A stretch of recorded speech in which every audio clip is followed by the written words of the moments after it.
susah di dalam diri, berharap kepada Allah, sebab aku bersyukur lagi kepadanya, menolongku dan Allah. Ya, puji Tuhan, saudara kita sebagai pasal yang ke-41 dan 42. Kita akan lihat pada 41, pasal 41, saudara, ayat 1 sampai ayatnya yang ke-4.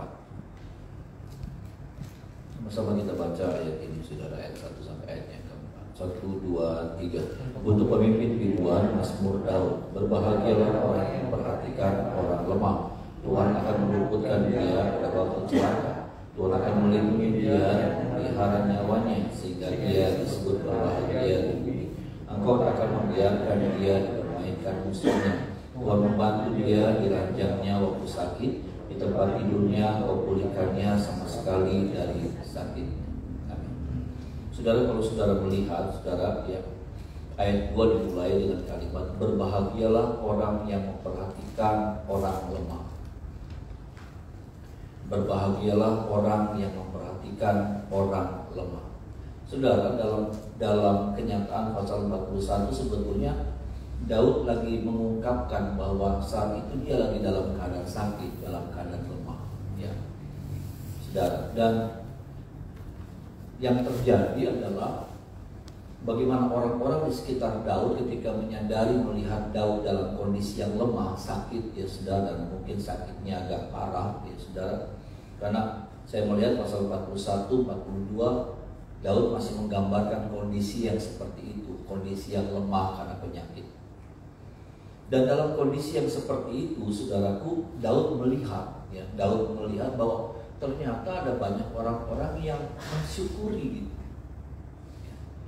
Ada orang-orang yang ketika Daud lagi sakit, lagi lemah, lagi tidak berdaya, orang-orang ini bukannya prihatin, bukannya bersimpati, bukannya berempati, tetapi malah kayak mensyukuri, ya, senang, mereka gembira, saudara, melihat keadaan Daud, saudaraku. Ya, makanya dia dikatakan bahkan, saudara, dalam ayat yang ke-6, musuhku mengatakan yang jahat tentang aku.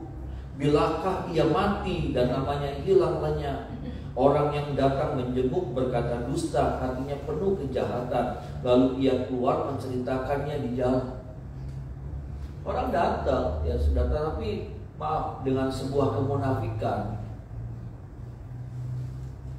Ketika Daud dalam keadaan lemah, dalam keadaan sakit, dalam keadaan tidak berdaya, orang-orang bukannya menopang, menyokong, menghibur, saudara, menguatkan Daud, mendoakan Daud, saudara, tapi ternyata sebaliknya. Makanya ayat 2 ini, saudaraku, muncul. Berbahagialah orang yang memperhatikan orang lemah. Tuhan akan meluputkan dia pada waktu celaka. Gini, saudara, maksud saya gini.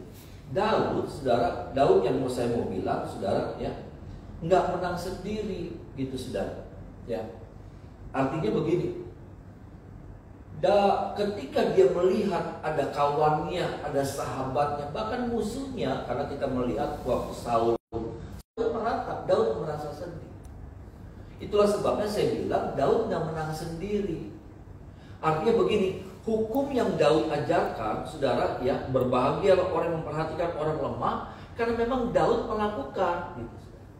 Daud mempraktekkan ketika ada orang yang lemah, ketika ada orang yang menderita, Daud prihatin, Daud merasa susah karena melihat orang yang seperti itu. Daud bukan mensyukuri, Daud bukan senang, saudara, tetapi dia turut prihatin ketika dia melihat ada kawannya atau bahkan musuhnya, saudara, tuh mengalami yang namanya kesusahan, penderitaan itu.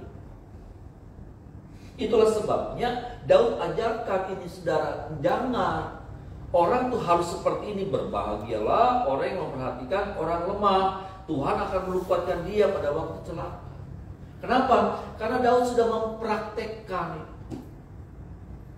Yang tadi saya katakan, Daud bukan orang yang menang sendiri, ya. Artinya begini, ketika dia melihat ketika dia sakit, orang harus prihatin sama dia. Ketika dia lagi lemah, orang mesti topang dia. Ketika dia lagi menderita, orang mesti bantu dia. Tapi sebaliknya, ketika dia melihat ada orang-orang yang lemah, ketika ada orang-orang yang menderita, ketika ada orang yang merasa ada orang yang susah, oh, dia malah menekan, dia malah bergembira dengan kesusahan orang-orang itu.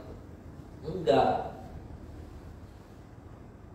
Nah, saudara, ya, yang saya mau sampaikan firman Tuhan pada pagi hari ini, kita seperti apa? Adakah kita masih seperti ini, menang sendiri, saudara? Sama-sama bilang sama saya, menang sendiri, saudara. Kadang-kadang kita menang sendiri. Untuk kita hukumnya harus bagus. Untuk kita orang mesti hati-hati. Untuk kita orang mesti bantu. Untuk kita orang mesti prihatin. Untuk kita orang harus mendoakan. Untuk kita orang harus lakukan yang terbaik. Tapi ketika sebaliknya, maka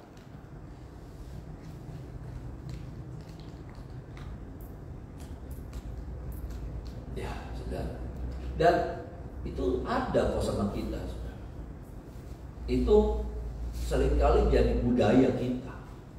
Bahkan itu seringkali bukan cuma jadi budaya, bahkan lebih daripada sekedar budaya. Jadi sebuah karakter. Menang sendiri. Untuk orang lain, terserah saya mau buat apa. Tapi kalau buat saya, orang harus hati-hati. Orang mesti bantu. Orang mesti doain saya. Orang mesti begini, mesti begitu, mesti yang bagus, ya, yang bagus-bagus. Tapi kalau saya kepada orang lain, terserah saya. Makanya tidak salah kita bilang, saudara, Alkitab ajar sama kita, jangan sesat, apa yang kamu tabur, itu yang kamu tuai. Ada amin, saudara. Makanya Daud juga bilang, berbahagialah orang yang memperhatikan orang lemah. Tuhan akan meluputkan dia pada waktu celaka. Daud sudah mengingatkan satu hukum tabur tuai di sini.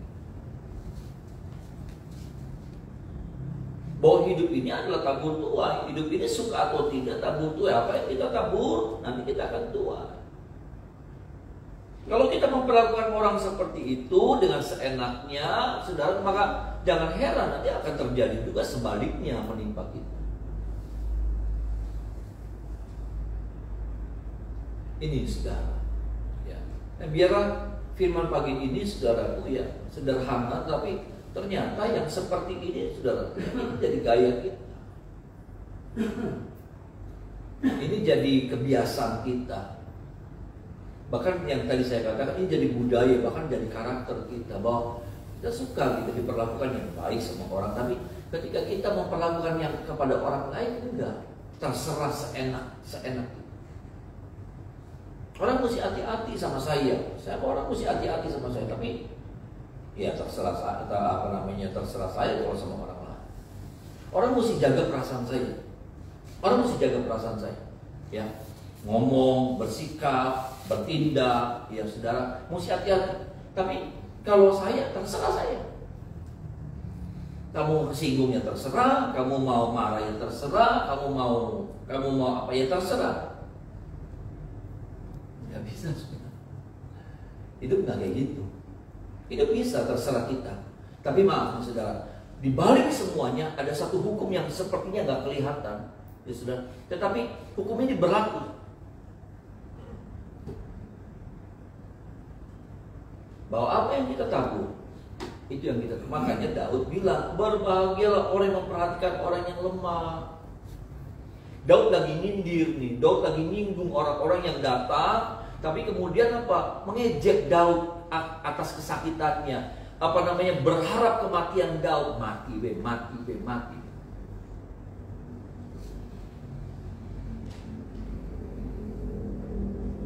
Ini sudah. Artinya begini. Ya, kalau kita tidak mau yang buruk itu terjadi sama kita, maka kita jangan melakukan itu. Kalau kita tidak mau menuai yang buruk dalam hidup kita di hari-hari ke depan, maka ingat baik-baik, sadari baik-baik, dan perhatikan baik-baik. Apa yang saudara sedang buat dan kerjakan hari-hari. Jangan sampai, saudaraku, ya, jangan sampai kita menabur dengan sebuah kesengajaan dan kesadaran yang 1000%. Memang sengaja kita lakukan sebuah tindakan yang salah, tindakan yang merugikan, tindakan yang menyakitkan orang. Karena pada akhirnya itu nggak akan lenyap, nggak akan nggak akan hus gitu, hilang begitu saja. Enggak, percaya. Karena ini Alkitab yang katakan. Apa yang kita kerjakan tuh bukan terus udah lupa gitu, lupa. Kitanya lupa, orang lain juga lupa. Tapi ada satu hukum yang terus mengawal ini. Sampai apa yang kita tabur, kata Alkitab, saudara, secara alam roh atau bagaimana, saudara, dia akan terus tumbuh. Makanya Daud bilang, tabur yang baik. Lewat ayat yang kedua, Daud bilang, berbahagialah orang perhatian orang yang lemah. Tuhan akan meluputkan dia pada waktu celaka. Artinya, Daud lagi bilang, orang yang melakukan seperti ini pasti dapat yang baik dari Tuhan. Ada amin, saudara. Kalau orang melakukan yang baik, pasti menuainya yang baik. Kalau dia menabur kebaikan, dia menabur kemurahan, dia menabur pertolongan, maka yang dia tuai juga yang bagus. Pertolongan, kebaikan, kemurahan hati orang lain.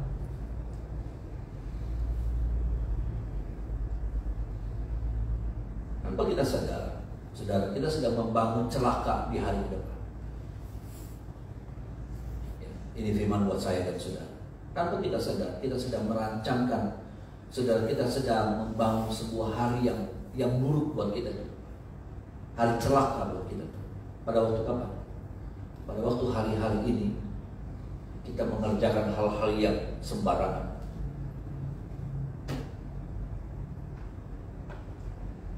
Ketika yang kita lakukan nggak pakai perasaan, yang ketika kita lakukan nggak ada perikemanusiaannya, ketika kita nggak lihat sisi perasaannya hati orang dan lain sebagainya. Kita sedang mempersiapkan, kita sedang membangun hari depan, masa depan yang buruk.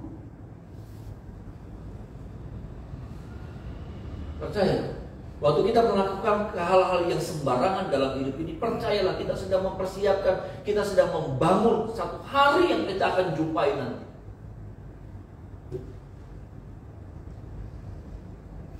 Hari yang buruk.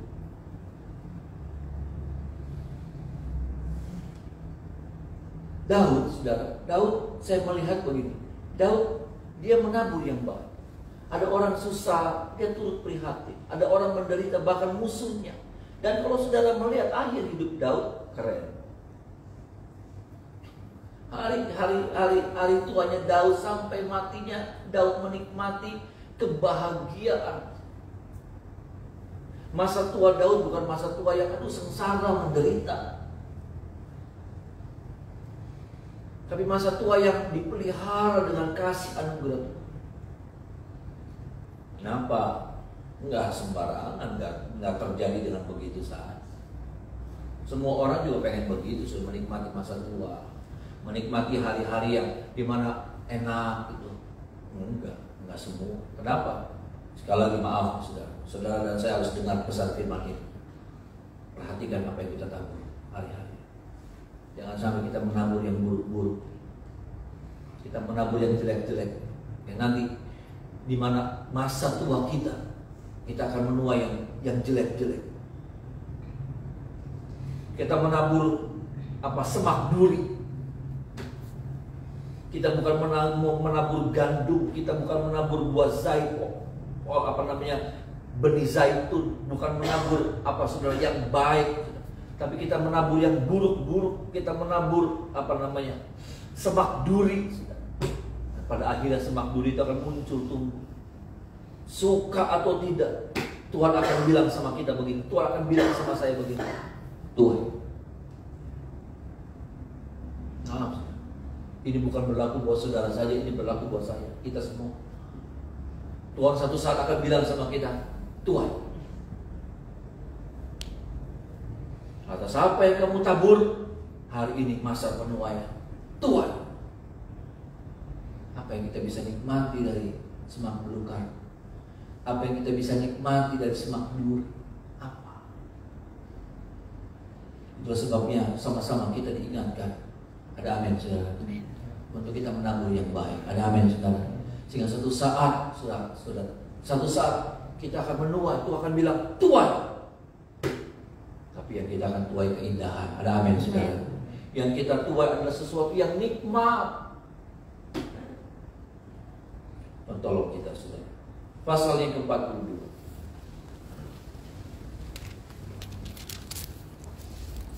Ayat 1 sampai ayat yang ke-5. Sama-sama kita baca, saudara. Ayat 1 sampai ayat yang ke-5. 1, 2, 3. Untuk pemimpin biduan, nyanyian pengajaran Bani Korah, seperti rusa yang merindukan sungai yang berair, demikianlah jiwaku merindukan Engkau ya Allah. Jiwaku haus kepada Allah yang hidup. Bilakah aku boleh datang melihat Allah? Air mataku menjadi makananku dari siang dan malam. Karena sepanjang hari orang berkata kepadaku, di mana Allahmu? Inilah yang hendak ingat, sementara jiwaku gundah gulana. Bagaimana aku berjalan maju dalam kepadatan manusia, mendahului mereka melangkah ke rumah Allah dengan suara sorak-sorai dan nyanyian syukur dalam keramaian orang-orang yang mengadakan perayaan. Saudara, tadi saya katakan di awal, pasal 41 dan 42 menurut saya, saudara, masih ada kaitannya, peristiwanya sama, ya saudara.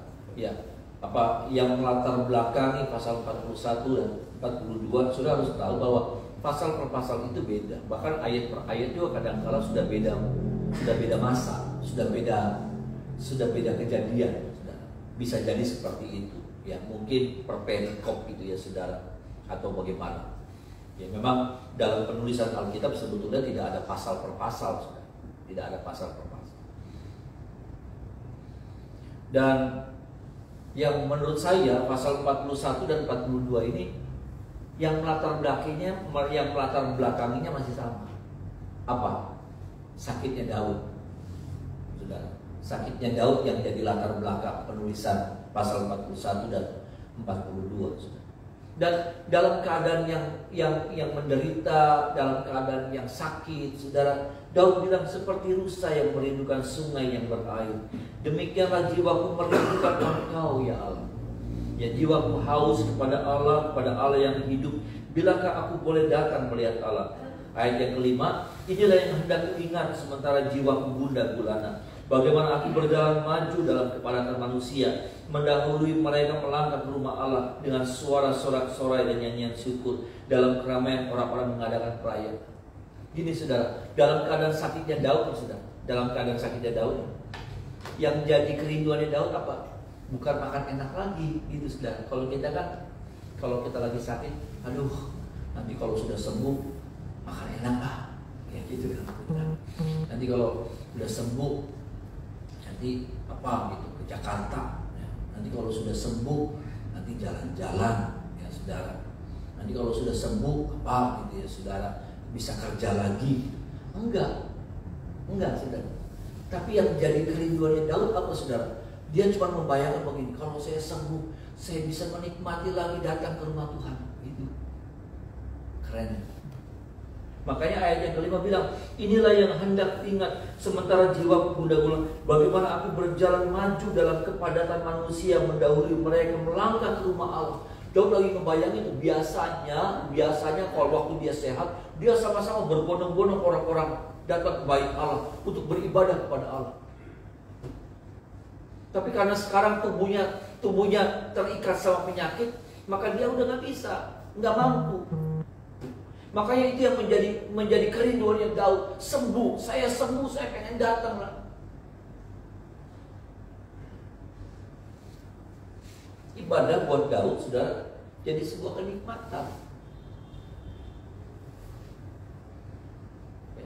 Ibadah buat Daud bukan sebuah kewajiban, tapi ibadah buat Daud jadi sebuah kenikmatan.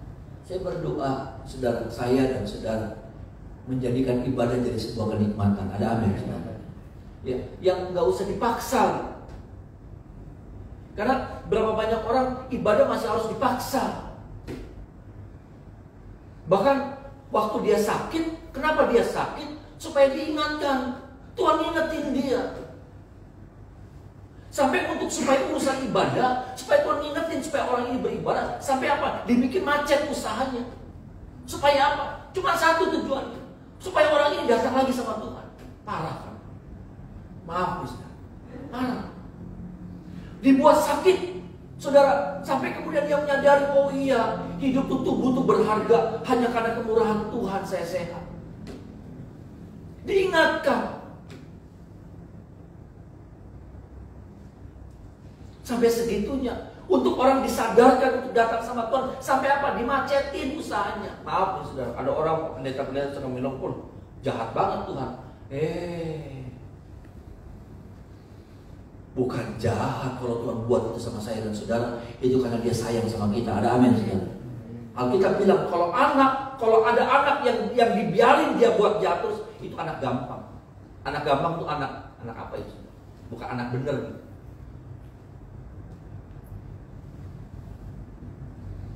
Bapak pukul kenapa? Karena ada terkait hati. Ada terkait apa? Tanggung jawab. Berapa banyak anak Tuhan untuk sampai datang, untuk Tuhan ingatin ibadah, nggak pernah ibadah. Doa, nggak pernah doa. Sampai akhirnya apa? Tuhan harus buat sesuatu.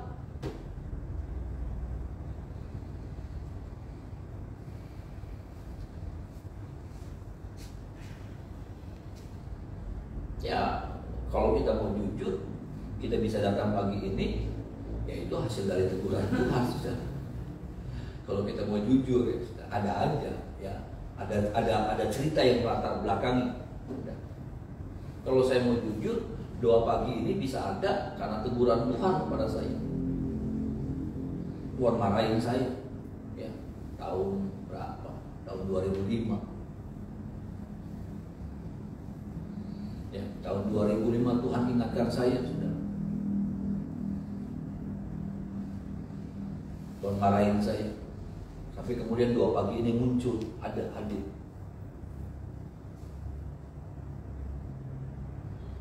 Saudara, ada yang melatar belakangi kalau kita mau jujur. Ada hal yang Tuhan harus lakukan dulu sama kita, ngingetin kita. Untuk apa? Bukan cuma sekedar ibadah. Kadang-kadang Tuhan mau supaya porsinya ditambah. Karena seringkali kita merasa udah cukup. Selalu kalau buat Tuhan cukup. Maaf saudara, ya kan? Selalu kalau buat Tuhan cukup. Seminggu sekali ibadah cukup. Doa cuma seminggu sekali cukup. Semua cukup. Tapi kalau untuk urusan kita, nah itu tuh yang tadi poin pertama. Menang sendiri kita. Bahkan sama Tuhan kita menang sendiri. Kalau buat urusan kita nggak pernah cukup. Kalau untuk urusan saya, saudara, Tuhan harus buat yang terbaik. Yang terbaik Tuhan. Ayo Tuhan, yang terbaik. Engkau hebat, engkau perkasa, engkau luar biasa. Engkau mampu membuat yang terbaik. Hadirkan yang terbaik dalam hidup saya.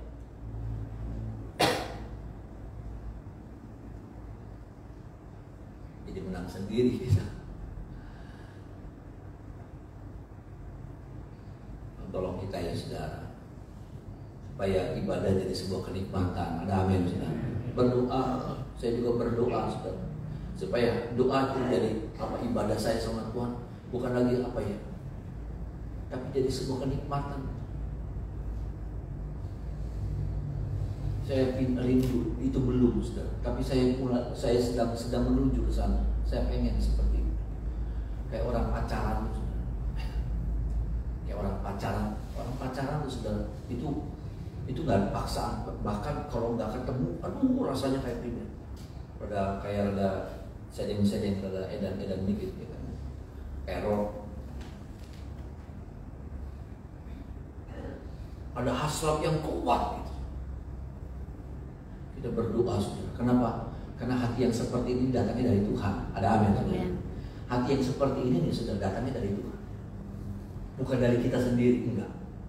Kalau ada seorang yang punya kerinduan, itu datangnya dari Tuhan. Cuman begini, urusannya begini, yang saya percaya begini.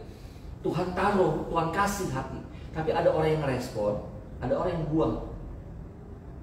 Itu, ya. Ada orang yang berdoa Tuhan kasih hati sama saya.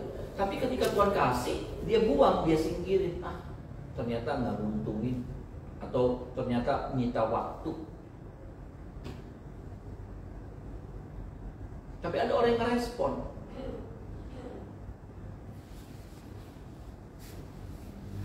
Minta sama Tuhan hati yang seperti ini. Ada amin, saudara.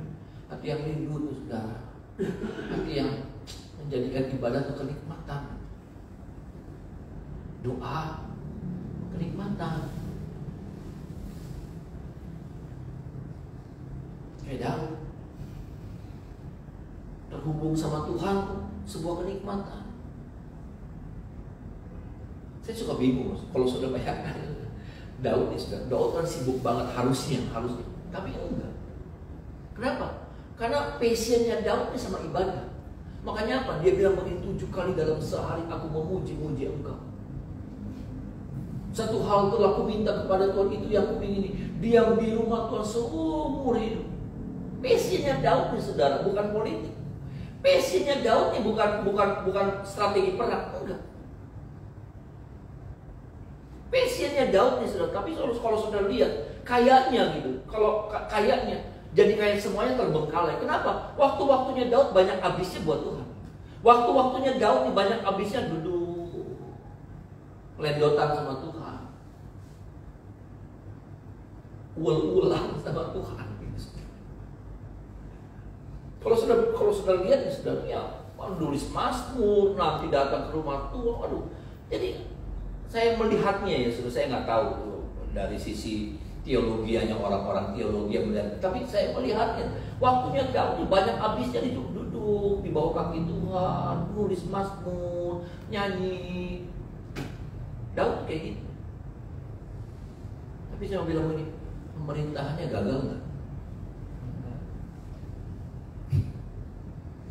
Pemerintahannya menang nggak? Kalah apa menang? Menang. Setiap peperangan yang Daud hadapi selalu kemenangan yang dia dapatkan. Ada amin, saudara. Strategi-strateginya Daud gagal? Enggak, selalu berhasil.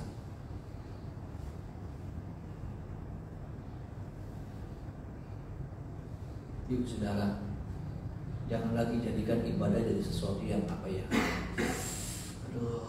melelahkan. Saya tidak bilang bertobat, saudara, tidak. Karena saya tahu ketika kita punya hati yang rindu sama Tuhan, itu tuh anugerah dari Tuhan. Amen. Daging nggak pernah suka sama yang begituan. Kalau bicara daging, nggak suka. Daging nggak suka duduk di bawah kaki Tuhan. Daging nggak suka menyembah Tuhan. Daging nggak suka. Makanya cuma satu, ya, minta saja sama Tuhan. Karena Tuhan yang punya hati yang seperti itu. Tuhan bisa kasih hati yang seperti itu. Obsesinya Daud itu, passionnya Daud itu. Dan sekali lagi yang saya mau tekankan begini, saudara. Adakah gagal pemerintahnya Daud? Adakah hancur pemerintahan Daud? Orang terus bilang begini, ya iya rajanya sih kerjanya cuma doa, nyanyi, nulis, mazmur, nulis. Habis kan, hancur kan?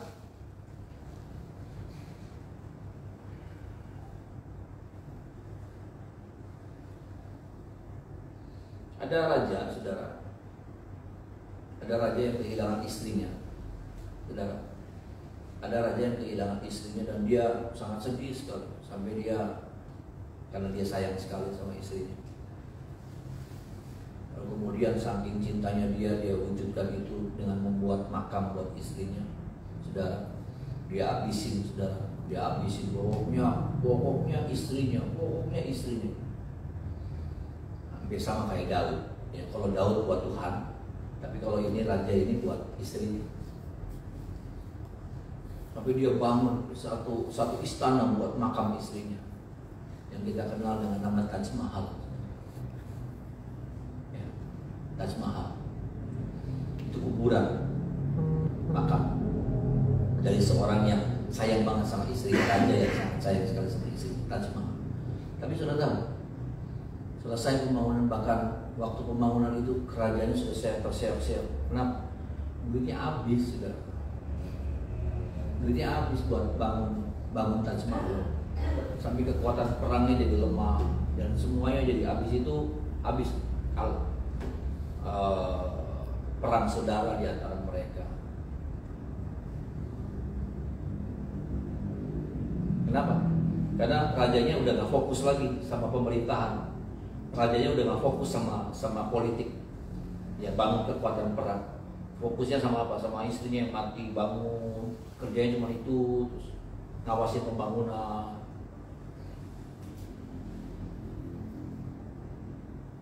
Daud beda. Dia fokusnya sama Tuhan. Ada amin, saudara. Dia fokusnya sama Tuhan dan nggak pernah jadi terbengkalai. Ada amin, saudara. Nggak pernah terbengkalai. Maksudnya gini loh, dia ngurusin Tuhan, Tuhan ngurusin hidupnya Daud. Ada amin, saudara. Tuhan ngurusin perlindungannya Daud. Tuhan ngurusin apa pasukan perangnya Daud. Tuhan ngurusin. Itu kalau kita buat sama Tuhan seperti itu. Nanti bagian-bagian yang kita gak bisa kerjakan, nanti Tuhan yang kerjakan dalam hidup saya dan saudara. Kalau kita gak pernah datang sama Tuhan, semuanya bagiannya kita, semuanya tanggung jawab kita, dan gak bisa. Ada bagian-bagian yang kita bisa selesaikan, tapi banyak juga bagian-bagian dalam hidup kita yang kita gak bisa kerjain, kita gak bisa selesaikan. Masalahnya apa? Kalau ada Tuhan, Tuhan yang nyelesain itu semuanya. Bisa bilang amin, saudara. Tapi karena tidak ada Tuhan, karena kita tidak terhubung sama Tuhan, maka bagian-bagian itu kita yang mesti kerjain dan nggak pernah berhasil. Tolong kita, supaya hati yang seperti Daud ini kita miliki juga. Ada amin, saudara. Nggak pernah rugi, sungguh nggak rugi. Nggak akan rugi. Bahkan yang sudah mendapatkan keuntungan yang sangat amat besar. Ada amin, saudara. Kalau apa? Hatimu itu punya kerinduan akan Tuhan. Hatimu itu condong sama Tuhan. Nggak pernah rugi. Nggak akan terbengkalai pekerjaan. Rumah tanggamu nggak akan jadi keteteran.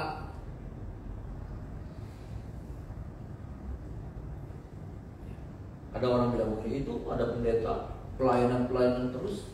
Beda loh, saudara. Pelayanan sama mencondongkan hati sama Tuhan beda. Pelayanan sama mencondongkan hati sama Tuhan beda, bukan sesuatu yang sama. Beda. Tolong kita ya, saudara. Mari kita menyembah.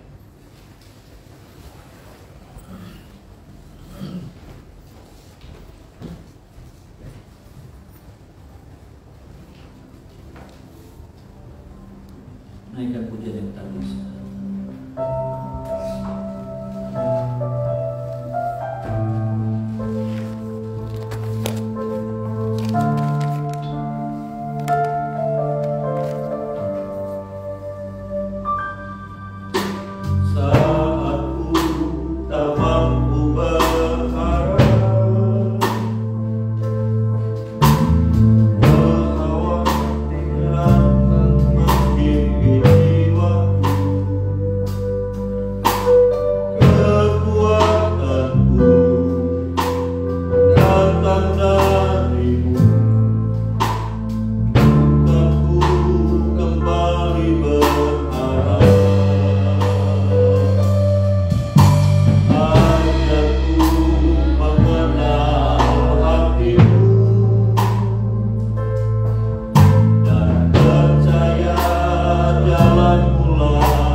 namun kuasa-Mu sempurna.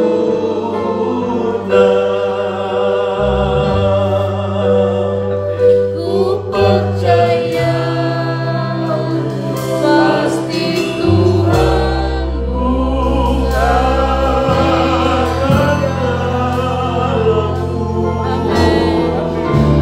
di waktuku yang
hidup mencondong sama Tuhan tidak akan pernah sia-sia. Kami tidak akan keteteran dan keleleran kalau kami datang sama Tuhan, terhubung sama Tuhan. Bahkan hidup kami terpelihara, terjamin di dalam Tuhan. Apa yang kami buat dibuat berhasil sama Tuhan. Doa kami, permohonan kami, karuniakan itu hati yang rindu bersekutu sama Tuhan. Senantiasa Tuhan berikan kepada kami. Hari ini ada berkat Tuhan terbaik di pon kami nikmati. Anak-anak kami diberkati, mereka sekolah, berkuliah, masih balita, bekerja, berdagang diberkati. Rumah tangga kami, istri, suami, anak-anak kami, pekerjaan kesehatan, tubuh jiwa kami, seluruh kepemilikan kami diberkati. Bangsa negara kami Indonesia diberkati, kota kami Cirebon diberkati. Kami rindu kami pulang dari tempat ini, kami jadi berkat dimanapun kami berada. Pekerjaan Tuhan di keturunan diberkati, tambahkan bilangan jiwa yang ada. Jiwa yang rindu bertumbuh menabur lebih dalam kehidupan bersama kami cepat dibakar. Semua gereja-gereja Tuhan kota Cirebon semuanya diberkati oleh Tuhan. Tangan kami arahkan buat setiap jiwa-jiwa yang kami doakan di dalam nama Tuhan Yesus. Keselamatan yang daripada Tuhan di bagian mereka, dalam ada papa, mama, kakak, adik, keluarga, sanak saudara kami, kenalan kami, cucu-cucu kami yang belum diselamatkan, selamatkan mereka oleh anugerah Tuhan yang besar. Tangan kami yang terangkat pagi hari, kami percaya tangan kami limpah dengan berkat Allah, kemudahan Allah jadi bagian kami sepanjang hari. Kami sambut hari yang baru berjalan bersama dengan Tuhan dalam nama Tuhan Yesus. Haleluya, amin. Lanjut Tuhan.